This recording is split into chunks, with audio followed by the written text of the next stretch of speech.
یہاں پہ ایک مختصر سی تقریر ہونے جا رہی ہے جس کے فرائض کا انجام دینے جا رہے ہیں محترم جناب ذیشان اعظمی صاحب قبلہ باواز بلند نعرہ صلوات۔ بسم اللہ الرحمن الرحیم۔ سووران امام مظلوم کربلا، جب سے ان آنکھوں نے شبیر کی بیعت کی ہے، ہم نے جی جان سے اشکوں کی حفاظت کی ہے۔ سب سے پہلے غم سرور سے طہارت کی ہے، پھر میرے اشکوں نے زہرا کی زیارت کی ہے۔ ماتمداران سرکار سید الشہداء، ہمارے لیے یہ بڑی سعادت ہے کہ اس عظیم الشان اہتمام میں حالانکہ ہمارا گزر ہو رہا تھا اور یہ صدائے یا حسین بلند ہو رہی تھی، اس سے بڑی سعادت اور کیا ہو سکتی ہے کہ معصوم علم شہزادی کونین کے اجڑے ہوئے گھر کا ماتم ہو اور شرکت کا موقع فراہم ہو جائے۔ میمن سادات کا یہ ماتمی دستہ جس سے آپ دلخراش نوحہ سماعت کر رہے ہیں، حالانکہ یہ بہت لمبا سفر طے کر کے آئے ہیں۔ شہزادی کونین آپ کی آمد کو قبول فرمائیں، معصومہ آپ کی اس عزا کو قبولیت کا شرف عنایت فرمائیں۔ اس کے بعد گلزار حسینی علی نگر کا ماتمی دستہ پرسہ پیش کرے گا، وہ بھی بڑے خلوص کے ساتھ اس اہتمام میں شرکت درج کر رہے ہیں۔ اتنی رات گئے آپ اپنا آرام چھوڑ کے آئے ہیں، حالانکہ یہ آنے والے ماتمی جوانوں سے ابھی ہم بیٹھے باہر یہی بات کر رہے تھے کہ ذاکر ہو، نوحہ خان ہو، آنے والے مہمان ہو، ان کا تو اہتمام ہوتا ہے، لیکن یہ جو ماتمی دستہ ہوتا ہے اسے کوئی نہیں پوچھتا۔ ہاں اسے پوچھتا ہے حسین آقا کی بہن زینب شہزادی کہ جس کے بھیا پہ بے کفن میدان مقتل میں پڑا رہا، اور شاید یہی وہ جذبہ ان بچوں کے لیے، جلوسوں کی رونق بخشنے والے جوانوں کے لیے انہیں کیا چاہیے ہے؟ کچھ نہیں چاہیے۔ یہ تو وہ غیرتدار ہیں جو پورے سال جہاں نوکری کرتے ہیں تو اپنے مالک سے کچھ نہیں مانگتے، لیکن جب محرم آتا ہے تو بس یہ اتنا کہتے ہیں کہ روکنا نہیں، ہمیں گھر جانا ہے۔ کیوں جانا ہے؟ اس لیے کہ عزائے سرکار سید الشہداء کا اہتمام ہوگا۔ ان غیرتدار حسینی جوانوں کو سلام کہ جنہیں اکبر کی تنہائی یاد کر کے ماتم کرتے ہیں، اپنی شہزادی سکینہ کے اس سفر کو یاد کر کے روتے ہیں جس بی بی نے سفر تو طے کیا لیکن کوئی پوچھنے والا نہیں تھا۔ بی بی تمہارا یہ سفر کیسا ہے؟ بی بی تمہارا بابا مارا گیا ہے، بی بی تمہارا بابا بے کفن ہے۔ سوگواروں، بڑے خلوص کے ساتھ یہ اہتمام میں آپ سب کا ان کی جانب سے شکریہ ادا کرنے کے لیے حاضر ہوا ہوں کہ معصومہ آپ کی سزا کو قبولیت کا شرف عنایت فرمائے۔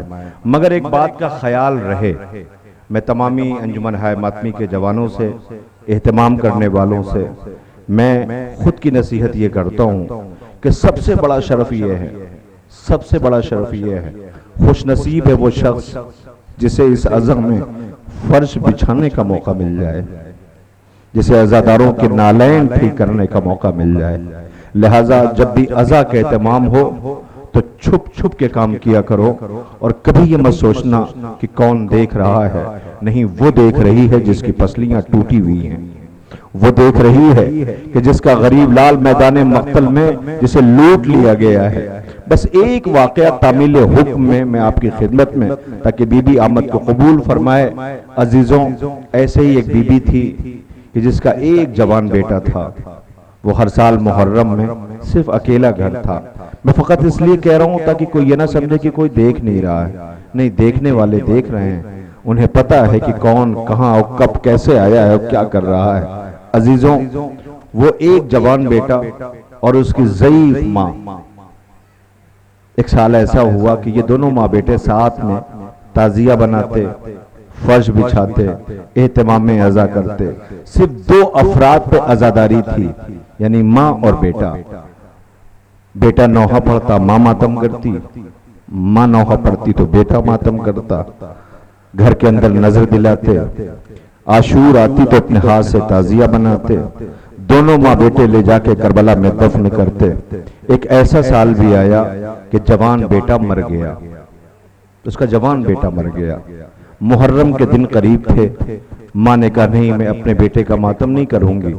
آخر کار ماں ہے نا، اس نے بیٹے کا ماتم نہیں کیا۔ اہتمام عزا کرنے والوں سنو، اس نے بیٹے کا ماتم نہیں کیا، اس نے اکیلے صفے ماتم بچھائی، شربت بنایا، نظر دلائی، وقت گزرتا رہا، اکیلے نوحہ پڑھتی، ماتم کرتی۔ وہ دن بھی آیا جو مر جانے کا دن تھا، یعنی 10 محرم عاشور کا دن۔ اس نے اپنے ہاتھوں سے تعزیہ بنایا، اکیلی بیٹے کے ساتھ جاتی تھی، اکیلی لے کر کے چلی ہے، دفنگاہ کی طرف جا رہی تھی کہ جس راستے سے اسے جانا تھا اسی راستے میں بیٹے کی قبر تھی۔ اب ماں کیا کرے؟ ماں کو یاد آیا کہ بیٹے کی قبر تو یہیں کہیں ہے۔ تو اسے یاد آیا بیٹا، اس نے کہا نا میں اپنے بیٹے پہ نہیں رہوں گی، میں اپنے بیٹے کا ماتم نہیں کروں گی، میں حسین کی غربت پہ رہوں گی۔ آج عاشور کا دن ہے، زہرا کا لال غریب ہو گیا ہے، مقتل میں اپنے ایک بیٹے کا ماتم کروں، اس نے اپنے سارے بیٹے کھو دیے ہیں۔ یہ سوچتی اس نے کرنا، مگر پھر خیال آیا میں ماتم تو نہیں کروں گی، مگر بیٹا ہے بے چین تو ہوگا کہ ماں اکیلی ہے، چلو چل کے کم سے کم ماں کو اتنا تو بتا دیں۔ ایک ماں کا حکم ہے، اس لیے میں مصائب کے دو فکر عرض کر رہا ہوں۔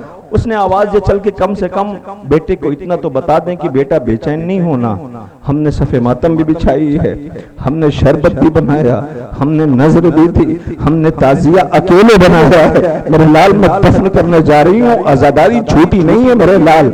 یہ بتانے کے لیے بیٹے کی قبر کی طرف بڑھنے لگی تو اس نے کیا دیکھا کہ قبر پہ ایک برقع پوش بھی بیٹھی ہوئی ہے۔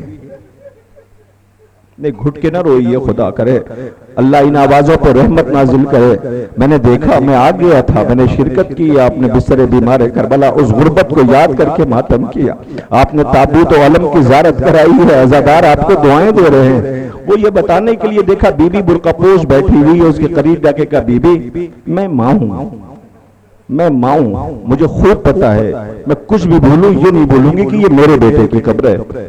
بی بی یہ میرے بیٹے کی قبر ہے، آپ کون ہو جو میرے بیٹے کی قبر پہ بیٹھی رو رہی ہو؟ کوئی جواب نہ ملا کہ بی بی میں آپ ہی سے کہہ رہا ہوں، آپ کو کوئی غلط فہمی ہوئی ہے، یہ میرے بیٹے کی قبر ہے۔ کوئی جواب نہ ملا کہ بی بی میں آپ سے مخاطب ہوں، یہ میرا بیٹا ہے، یہ میرے بیٹے کی قبر ہے، ماں سے زیادہ کون پہچان سکتا ہے؟ بی بی نے پلٹ کے آواز دی، اے بی بی تم اپنے جس بیٹے کا ماتم بھول کر کے جس غریب ماں کے غریب بیٹے پر رو رہی ہو، میں اسی غریب ماں حسین کی ماں فاطمہ ہوں۔ تم نے اپنے بیٹے کا ماتم نہیں کیا، میں تمہارے بیٹے کی قبر پہ آئی ہوں۔ اللہ کیسی غربت ہے، رسول کی ایک لوٹی بیٹی، اللہ اکبر، جس کا گھر جلایا گیا، جس کی تسلیاں توڑی گئی، جس کے موسم کی شہادت ہوئی، جس کا بیٹا مقتل میں بے کفن پڑا رہا، جس کی بیٹیاں بے ردا ہو گئی، جس کا گھر لوٹ لیا گیا، جس کی 4 برس کی سکینہ زندان شام میں مر گئی۔ ہائے بچا کیا ہے عزیزوں، یہ بی بی آج بھی پرسہ لینے کی ٹوٹی ہوئی پسلیوں کے ساتھ آتی ہے۔ اے بی بی ایک وعدہ رہا، بی بی ایک وعدہ رہا، خدا کی قسم انسان خواہش کرتا ہے عزا کے حوالے سے تو پوری ہو جاتی۔ یاد رکھیے میں جب بھی ویسے گزرتا تھا، میں ان بچوں کو دعا دے رہا ہوں کہ جو سامنے سے میں دیکھتا تھا سیاہ پرچم یہاں لگے رہتے تھے، بڑی حسرت ہوتی تھی کبھی ایسا ہو کہ یہاں پر میرا گزر ہو اور میں شرکت کر سکوں۔ شہزادی معصوم عالم نے آج وہ قبولیت کا شرف عنایت فرمایا۔ آج میں بی بی آپ کے حصے میں آپ کے غریب لال کا پرسہ پیش کر رہا ہوں۔ بی بی نازاداروں کے حوالے سے خدا کی قسم آپ عزائے سرکار سید الشہداء کے حوالے سے مخلص عزاداری میں شرکت کیجئے تو یہ بی بی دعائیں سنتی ہے، یہ تمنا سنتی ہے۔ بی بی بس ایک آرزو اور ہے، اسے پوری کر دو، ایک مرتبہ اور کربلا جانے کا موقع فراہم کر دو تاکہ 40 میں جوق در جوق لوگ جا رہے ہیں۔ بی بی تمہارے غریب لال پر رونے کے لیے، اے زینب بی بی تمہارے بھیا کا چیلم نہ ہو سکا، تم اپنے غریب بھائی پر رونے کے لیے کربلا گئی گئی تھی، پہلی انجمن لے کے گئی تھی، آج یہ انجمنیں سفر طے کر رہی ہیں، بی بی تمہارے غریب لاحل پہ رونے کے لیے، بھائی پہ رونے کے لیے۔ اے زینب شہزادی، آپ کے لٹے ہوئے کنبے کا پرسا، اے وارث حسین، اے پردہ غیب کے ساکن، آپ کے حضور، آپ کے جد کا پرسا، لٹے ہوئے کنبے کا پرسا۔ عزیزوں، بس ایک مختصر سی گزارش، میمن سادات کا یہ ماتمی دستہ، خالق کائنات ان کی توفیقات میں اضافہ فرمائے، معبود خیر و عافیت سے رکھے۔ خدا کرے جو اپنا وطن چھوڑ کے پردیس میں حسین کی غریب الوطنی پہ رونے کے لیے آئے ہیں، معبود ان کا وطن، ان کا گھر آباد رہے۔ عزیزوں، بس ایک مختصر سی گزارش آپ سے ہے، میرے ساتھ اس وقت نوجوان صاحب بیاض بہت ہی مخلص ہیں، عزیزوں، جو بارگاہ سرکار سید الشہداء میں نوحہ پیش کرتے ہیں، بس ایک مختصر سی شرکت کے لیے تعمیل حکم میں ان سے میمن سادات کے ماتمی دستے سے اجازت لیتے ہوئے صرف چند فقرے اور چند مصائب کے بند وہ آپ کے سامنے پیش کر رہے ہیں تاکہ یہ پرسے میں ان کی بھی شرکت درج ہو جائے۔ اے چاند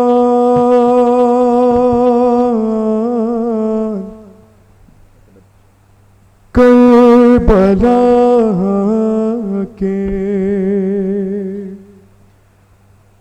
تو نے تو دیکھے ہوں گے، اترے تھے اس زمین پر اور اسے بریک تارے، اے چاند کربلا کے،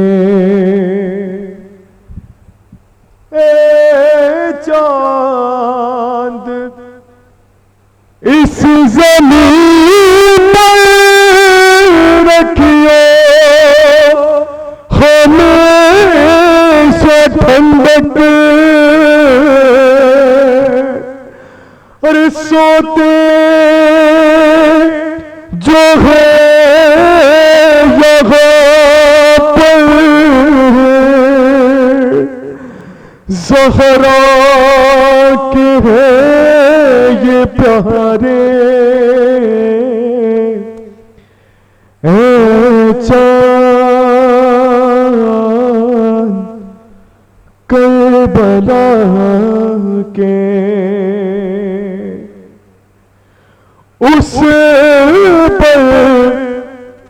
اس بن میں ایک بات بابا کو ڈھونڈتی تھی، اور بکھرے ہوئے پڑے تھے جب سر بری لاشیں، اے چاند کربلا کے، پامال ہو رہی تھی قاصر کی لاش رن میں،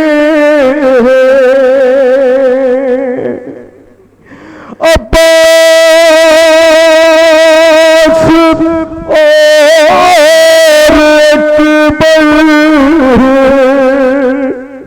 چنتے تھے ان کے ٹکڑے، اے چاند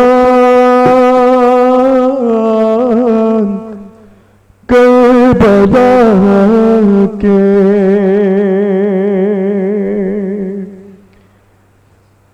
تو نے تو دیکھے ہوں گے، اترے تھے اس زمین پر اور اسے بریک تارے، اے چاند